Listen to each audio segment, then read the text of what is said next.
অনেক অনেক বছর আগে, যখন মানুষের কাছে সময় মাপার কোনো ঘড়ি ছিল না, তখন তারা সূর্য ছায়া আর প্রকৃতির ওপর ভরসা করেই দিন কাটাত।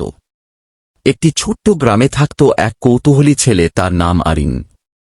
সে সব সময় ভাবত, সময়টা আসলে কিভাবে চলে। একদিন দুপুরে সে দেখল একটা গাছের ছায়া মাটিতে পড়েছে। কিছুক্ষণ পর আবার তাকিয়ে দেখে ছায়াটা একটু সরে গেছে। আরিন অবাক হয়ে গেল। সেই দিন থেকেই সে শুরু করল পরীক্ষা। সে মাটিতে একটি কাঠি পুঁতে রাখল, তারপর চারপাশে চিহ্ন দিয়ে রাখল ছায়ার অবস্থান। সকাল, দুপুর, বিকেল, প্রতিবার ছায়া অন্য জায়গায়। এভাবেই জন্ম নিল প্রথম সূর্যঘড়ি, যাকে বলা হয় সানডিয়াল। কিন্তু সমস্যা ছিল, রাতে তো সূর্য থাকে না। তখন আরিন ভাবল, অন্য কিছু দিয়ে কি সময় ধরা যায়। সে একটি মাটির পাত্রে ছোট ছিদ্র করল, আর সেটাতে পানি ভরল।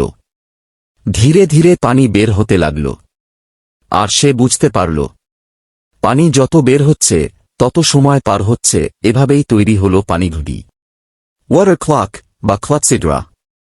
বছর কেটে গেল, শতাব্দী পার হল। মানুষ আরও নিখুঁত সময় জানতে চাইল। অবশেষে তৈরি হল যান্ত্রিক ঘড়ি, যেখানে গিয়ার, চাকা আর ওজন ব্যবহার করা হতো।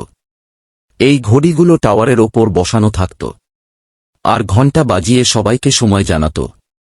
আরিনের সেই ছোট্ট কৌতূহল থেকেই শুরু আজকের আধুনিক ঘড়ির পথ চলা।